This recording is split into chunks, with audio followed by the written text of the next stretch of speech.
Bonjour, bienvenue à Mindful Moment. Je suis avec Arnaud Dabier, psychologue. Aujourd'hui, on va parler de burn-out.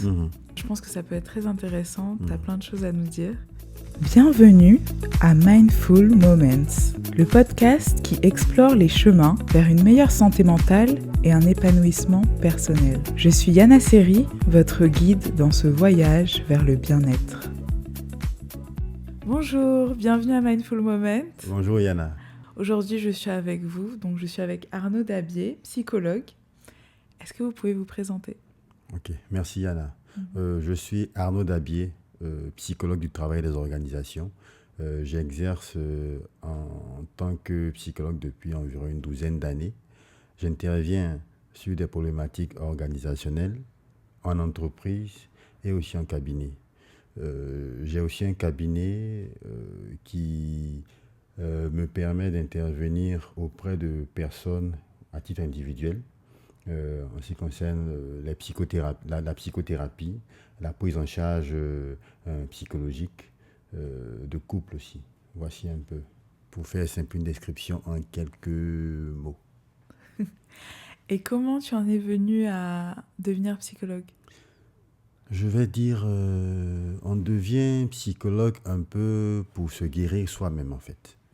Oui, la plupart des psychologues, en tout cas la plupart de mes collègues, de mes confrères, quand étant psychologues, ils se sont rendus compte qu'ils ont des choses à gérer, à guérir.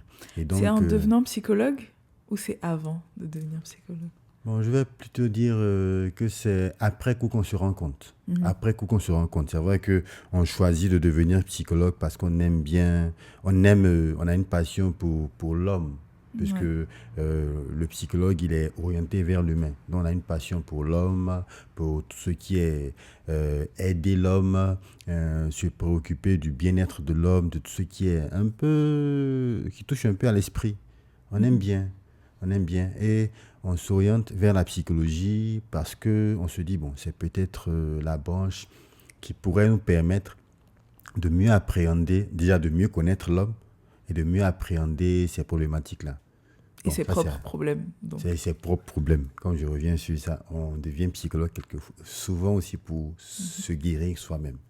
Donc, pour mieux se connaître et se guérir soi-même. Et déjà, quand on arrive à mieux se connaître et à trouver des solutions pour soi-même, on peut maintenant se projeter sur l'idée d'aider les autres.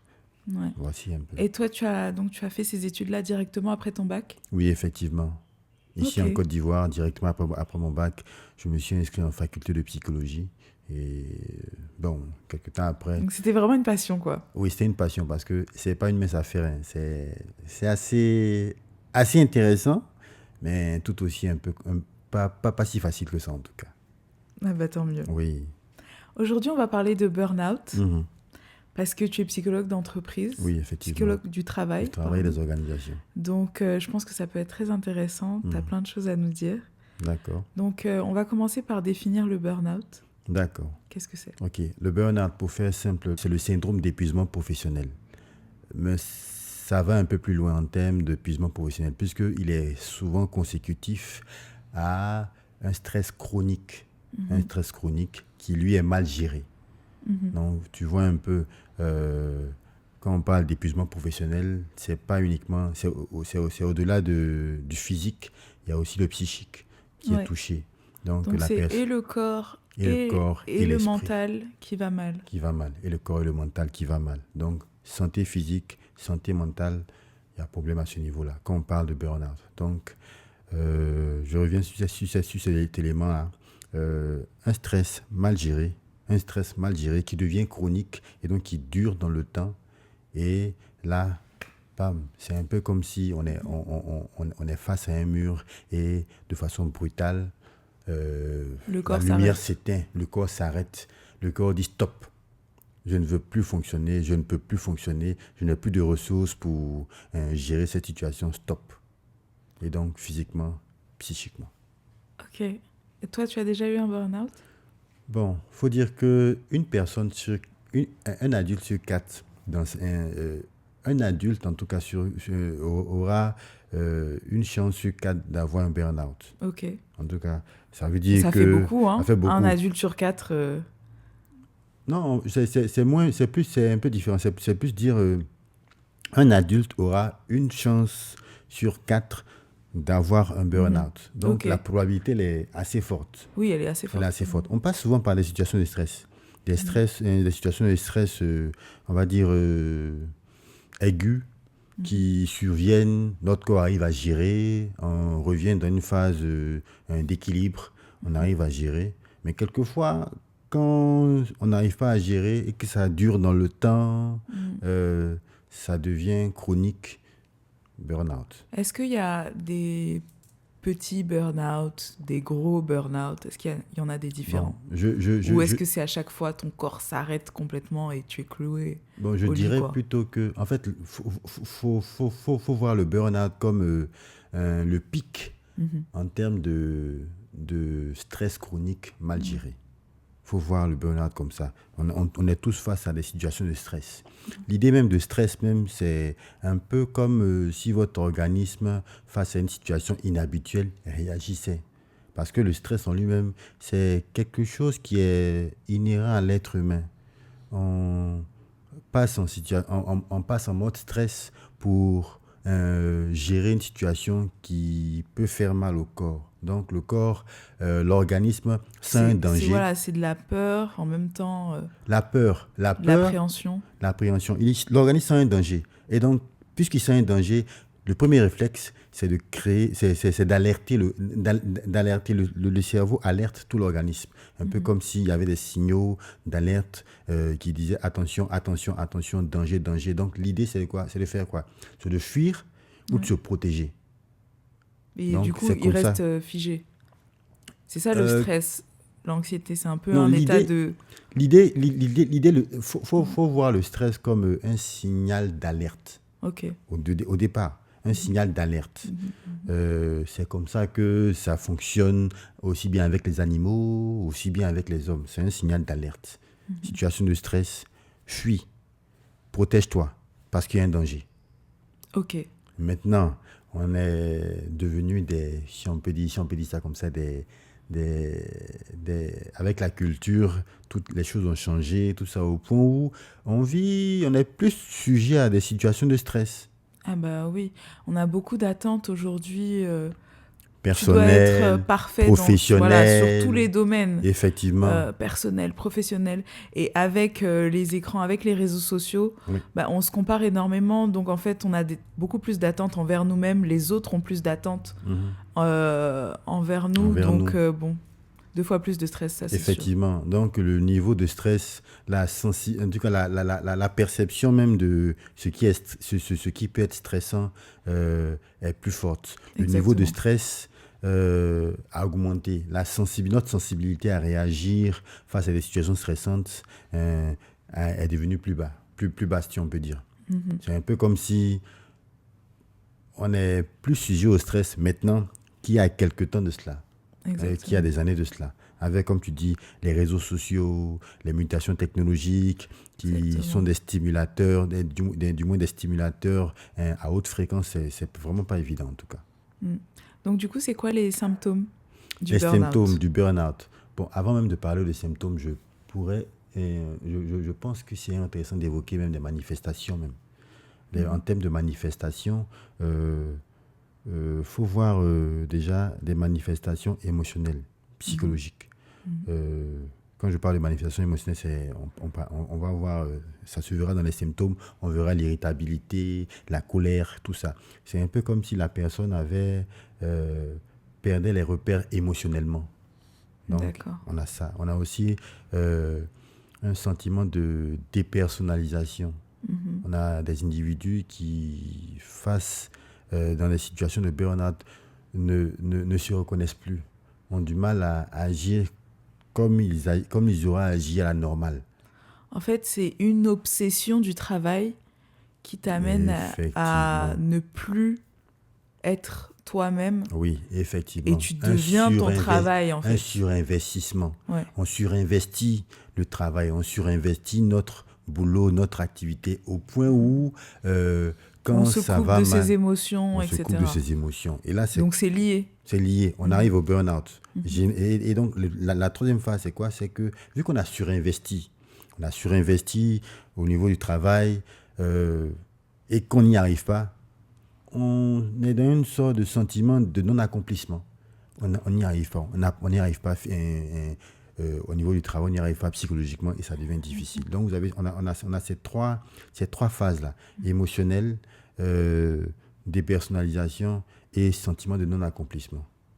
Ça, c'est en termes de manifestation, c'est assez caractéristique du burn-out. Maintenant, ensuite, on parlera de symptômes. Symptômes, on aura quoi? Irritabilité, grosse fatigue, je dirais même fatigue chronique.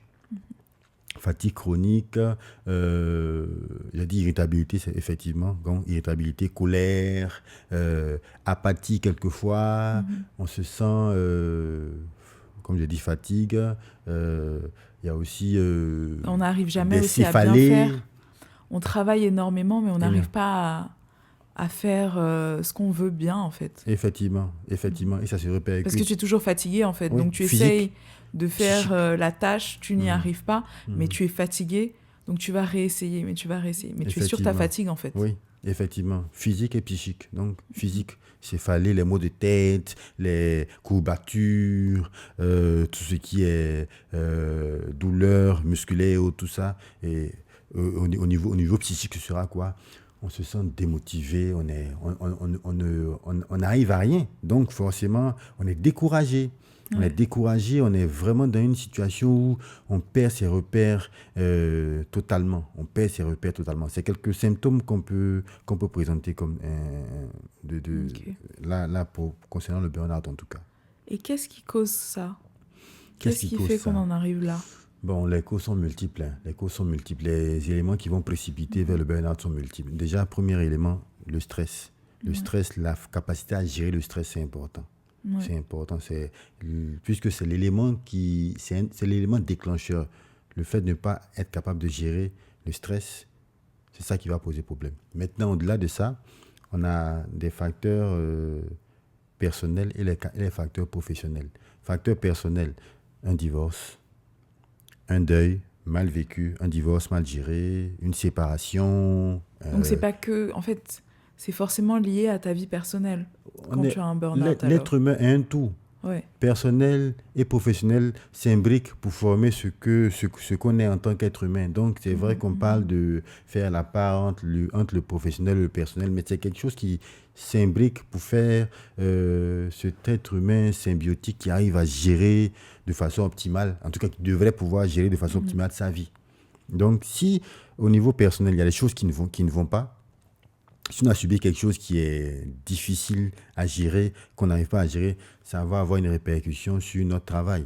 Si au niveau professionnel, on se trouve dans une situation, on parle de mutation, actuellement de mutation technologique, on n'arrive pas à gérer ces situations-là. Prenez l'exemple d'un individu qui se trouve dans une situation où il fait face à un changement organisationnel ou un changement technologique au sein de sa boîte.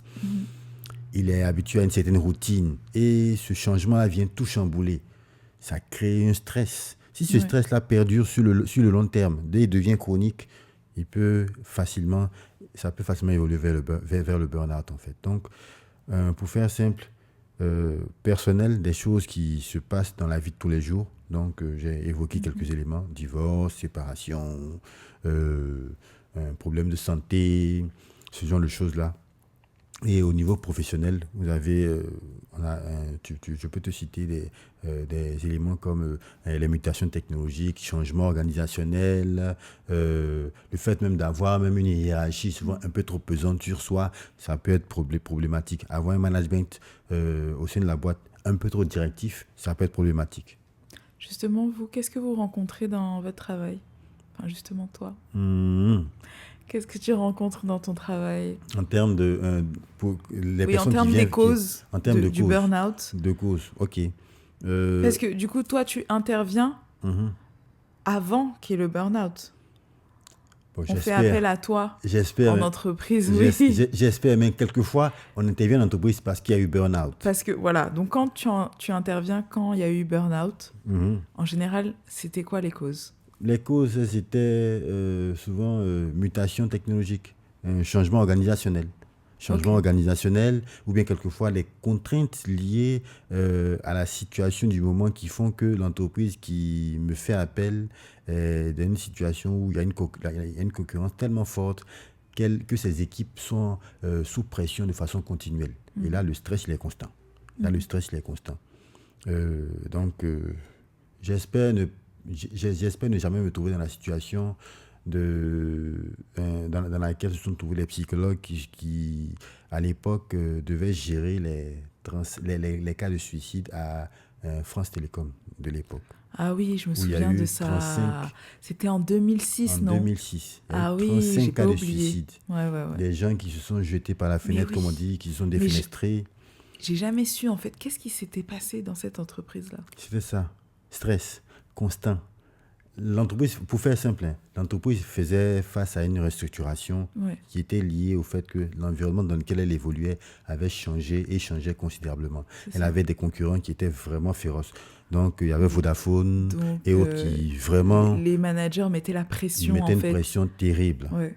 Bon, ils ont besoin de résultats. L'entreprise doit faire du chiffre. Donc, le moyen qu'ils ont trouvé, c'est de mettre une pression pour que les résultats arrivent. Maintenant, à côté de ça, le management qui devait être appliqué, en tout cas qui était appliqué, n'était pas forcément celui adapté. Vu qu'on était face à des personnes qui avaient acquis certaines routines, qui travaillaient là-bas depuis longtemps et en tout cas, qui s'étaient assis professionnellement, quoi, qui avaient certaines assises. Et là, on vient. Ok, messieurs, dames, les choses vont changer parce qu'on est dans une situation assez complexe. Et donc, si rien n'est fait, vous risquez de perdre vos boulots, en tout cas votre boulot. Et pour ces personnes-là, C'était ils voient. incroyable, cette histoire. C'était compliqué. Il y a eu combien de suicides? 35. Donc, En un an. Ouais. 35. Il y a même certains qui ont écrit des lettres. Je me suicide à cause de France Télécom. Il y a un monsieur qui s'est poignardé devant ses collègues. Bon, il a été, fort heureusement, Il a été sauvé, mais il s'est poignardé devant ses collègues. Donc, imagine un peu la stupeur de ses collègues, de ces personnes qui voient ce genre de choses. Donc ça amène au suicide, quoi. Effectivement. Parce que des fois, on va le prendre à la légère, le burn-out, en fait, alors que c'est quelque chose d'assez grave.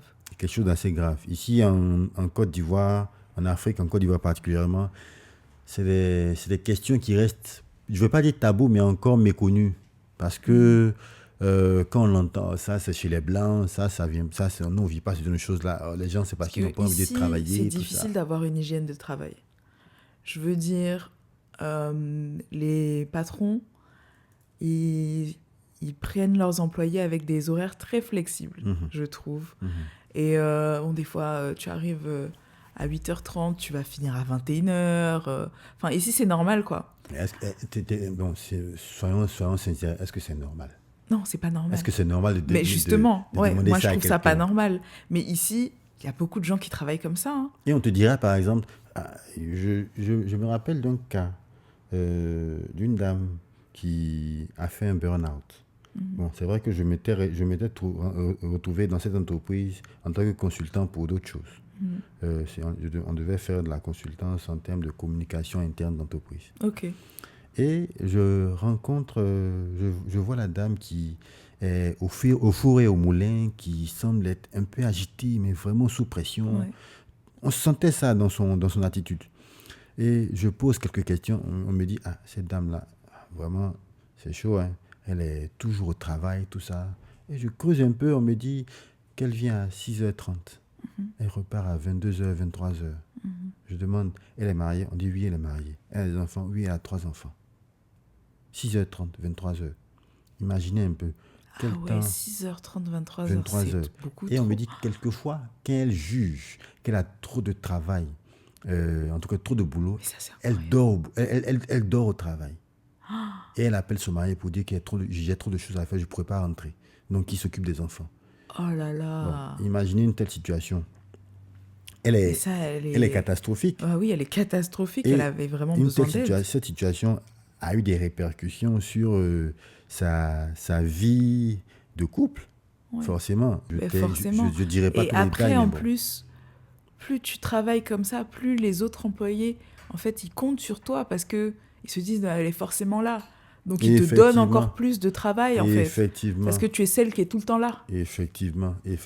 Et donc, quand c'est comme ça devient difficile. Et tu as trop de responsabilités après et tu n'as pas envie de laisser tomber tes collègues. Enfin, cercle vicieux, quoi. C'est le cercle vicieux. Et ça devient très compliqué. Donc, c'est un exemple, mais c'est... Et du coup, qu'est-ce que tu as fait? Non, pour faire simple, j'étais pas allé là-bas pour cela. Donc, ça m'était difficile d'intervenir à ce niveau-là. Puisque, étant psychologue, la demande doit m'être faite. On doit me dire, elle doit me dire, j'ai besoin d'aide. Ou bien son patron devrait dire, ma collaboratrice a besoin d'aide.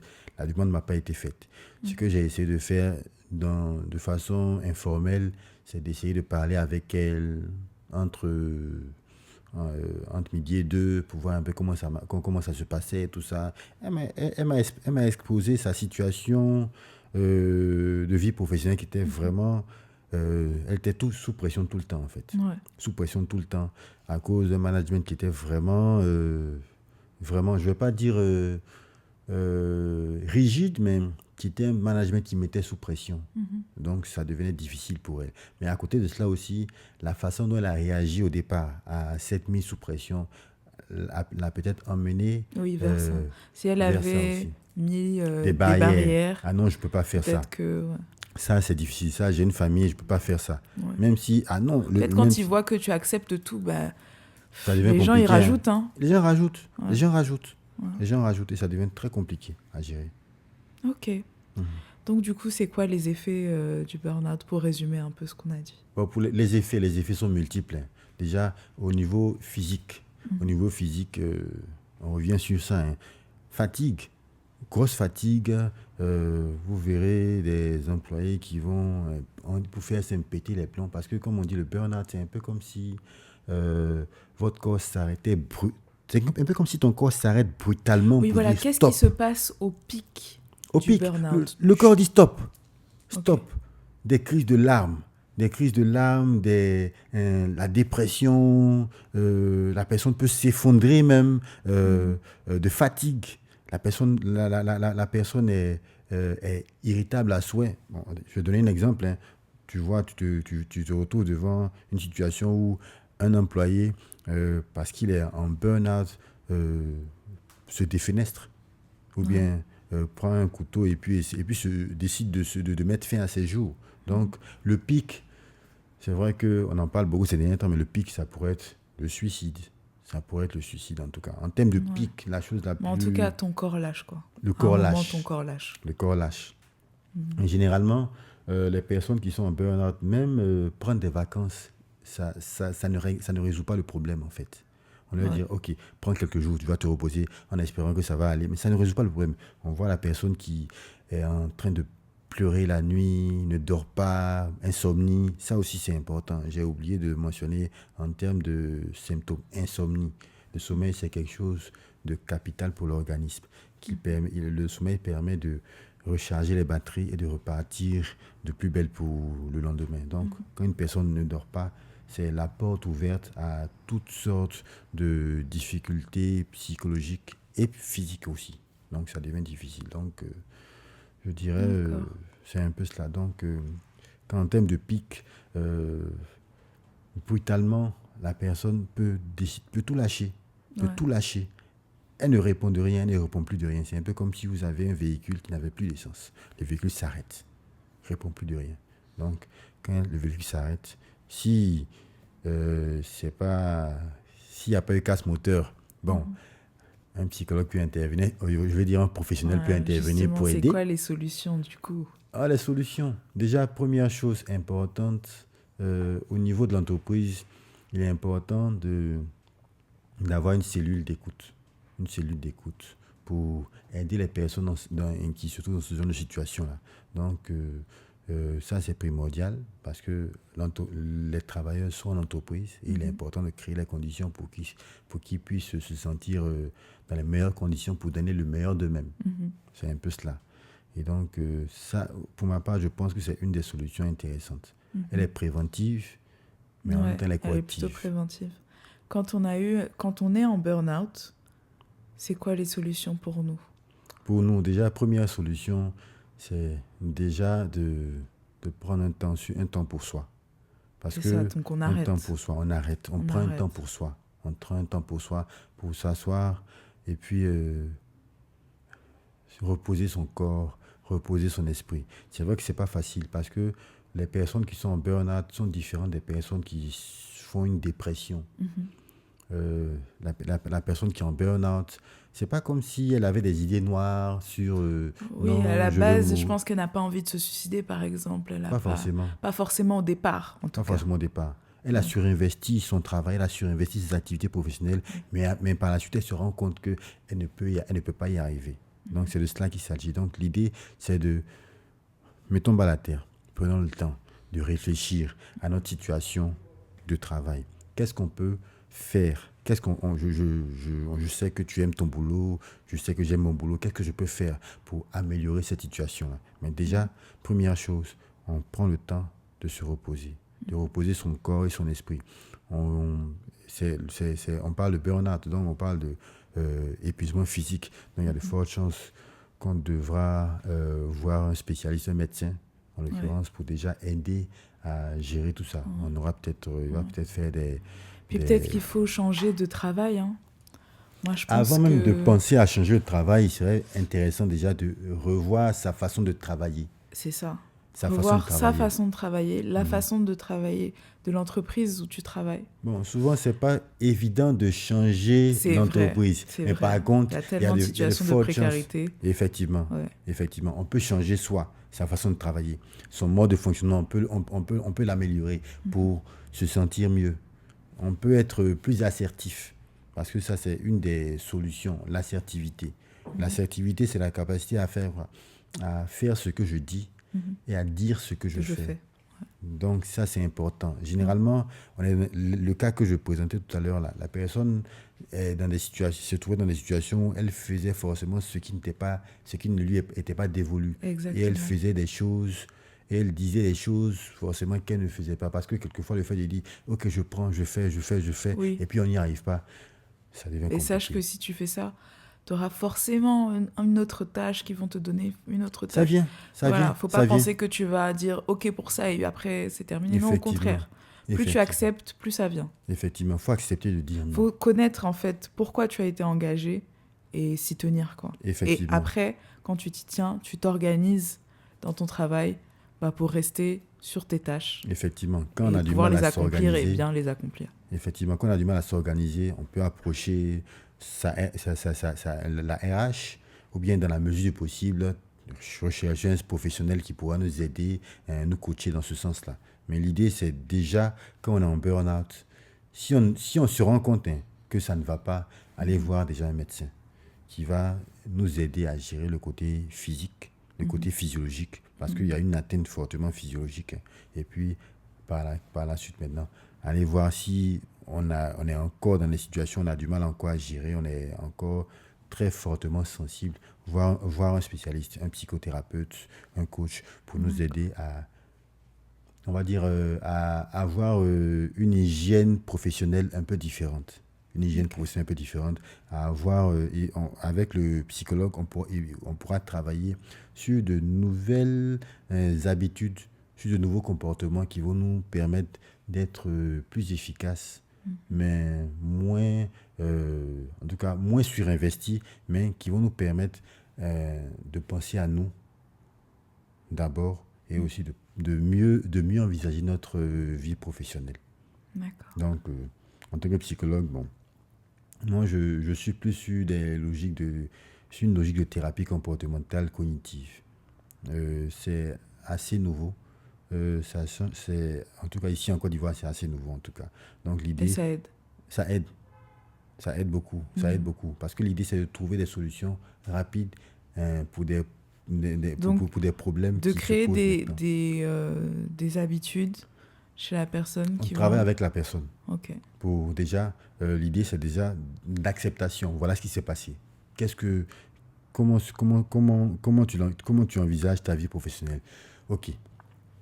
Échange écoute active, pour mieux comprendre ce qui se passe. On va faire l'anamnèse de la situation, donc l'historique un peu, pour voir qu'est-ce qui se passe dans la vie professionnelle. Est-ce qu'il n'y a pas des liens personnels, des choses qui viennent influencer cette situation-là et qui font que la personne surinvestit dans son travail. Donc, on analyse toute cette situation-là. Et par la suite, maintenant, on va travailler avec la personne sur de nouvelles habitudes, de nouveaux comportements à avoir pour essayer de changer un peu, sortir de ce cercle vicieux-là. D'accord. C'est un peu cela. Ok. Et tu en as parlé un peu avant. Qu'est-ce qu'un manager peut mettre en place pour éviter, du coup, le burn-out? D'accord. Ok. Ou un patron? Effectivement. C'est intéressant parce que le rôle du manager est primordial dans ce genre de situation-là.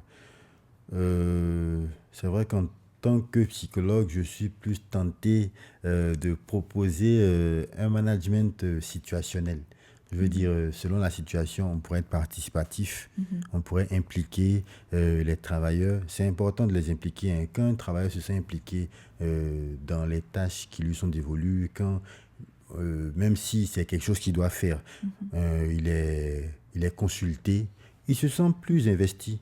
Il se sent moins marionnette, mais il se sent plus investi. Il sent qu'on le consulte, qu'on lui demande son avis, qu'on essaie de savoir ce qu'il en pense, tout ça. Qu'il y a des réunions pour prendre des informations venant de lui, tout la ça. Température La et tout. température. C'est important, je pense, les réunions assez souvent pour voir comment la personne se sent, est-ce qu'elle est heureuse dans son travail, est-ce qu'elle est épanouie. Effectivement. Voilà, le manager doit vraiment faire attention, je pense, à tout ça. Il doit vraiment faire attention à cela. Il doit même créer des cercles. C'est ce que je propose, en tout cas, des cercles, des comités, on va dire, d'écoute, d'échange, en tout cas, au sein de la boîte, pour déjà être au parfum des choses quand ça ne va pas.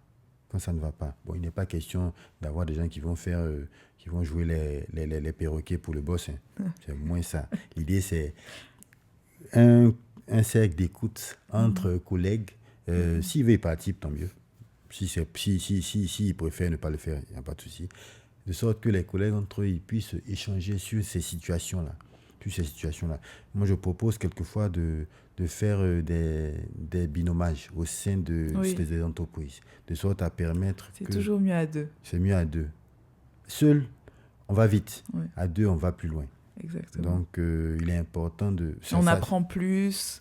Tu apprends, peut-être qu'il y a des aptitudes que ta collègue a, que toi tu n'as pas, tu peux apprendre. Et puis, c'est toujours plus amusant de faire quelque chose à deux. Effectivement. Voilà, quoi. Effectivement. Et quand ça ne va pas, quand ça va un peu moins bien, on se sent mal. Vu qu'il y a une certaine proximité qui s'est liée, qui a été créée, Et quelqu'un, l'autre voit directement. Il voit. Si tu vas pas bien. Qu'est-ce qui va pas? Ça va pas, je te sens pas aujourd'hui. Qu'est-ce qui va pas? Ah non, ça va pas. Je suis fatigué, tout ça. Et quand la fatigue est récurrente, vraiment, il faut qu'on voie le patron, tu es trop fatigué. C'est compliqué, cette situation-là. Vous voyez, alors que seul, on est dans son coin et on subit, on vit une vie... on ne vit pas, en fait. On subit, on survit, si on peut dire. Et à la fin, ça, comme on dit, ça pète et puis ça devient problématique. Burn-out. D'accord. Merci Arnaud. Merci Yana. J'ai une dernière question. Il n'y a pas de souci. Pour toi. Alors, quelle est la pratique ou l'habitude de pleine conscience qui a le plus transformé ta vie? Bon, en termes de pratique, je pense que ce qui m'a beaucoup aidé, c'est la cohérence cardiaque. Ah oui, c'est quoi? Oui. Bon, je vais essayer de mimer un peu ce que c'est. Imaginons que je suis dans une situation où je me sens très stressé. Quelque chose me stresse. Et c'est difficilement que j'arrive à me débarrasser de ce stress-là. La cohérence cardiaque, ça implique d'ajuster ma respiration à mon rythme cardiaque. Okay. Quand on est en situation de stress, le cœur se met à battre très rapidement. Il bat la chamade.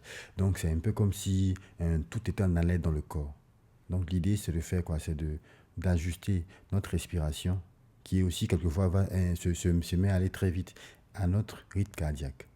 Okay. L'objectif, c'est de faire baisser, en tout cas, le rythme cardiaque, de façon à ce qu'on puisse gagner en quiétude. D'accord. Donc, je serai là, par exemple. Moi, ce que je fais, quand je suis dans ce genre de situation, je ferme les yeux, puis je me mets à respirer. Je prends j'inspire. 5 minutes, 5 secondes, pardon. Pas 5 minutes, ce serait trop.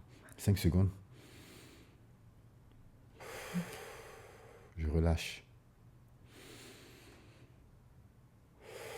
Je relâche comme ça. Je le fais assis, généralement, c'est conseillé comme ça. Donc, en le faisant environ pendant 1 minute, quelque temps après, je me sens assez bien. J'arrive à pouvoir reprendre... Gérer la situation. Reprendre une vie plus ou moins normale, en tout cas. D'accord. Et je le conseille, en tout cas, c'est super intéressant, super efficace. Merci beaucoup. Moi, je vais essayer alors. D'accord. Merci. Merci, Arnaud. Où est-ce que les auditeurs peuvent te trouver? Si on tape sur, on va dire sur Google, psychologue d'Abier, vous tomberez sur mon site, psychologuedabier.ci. Et là-bas, il y a toutes les informations.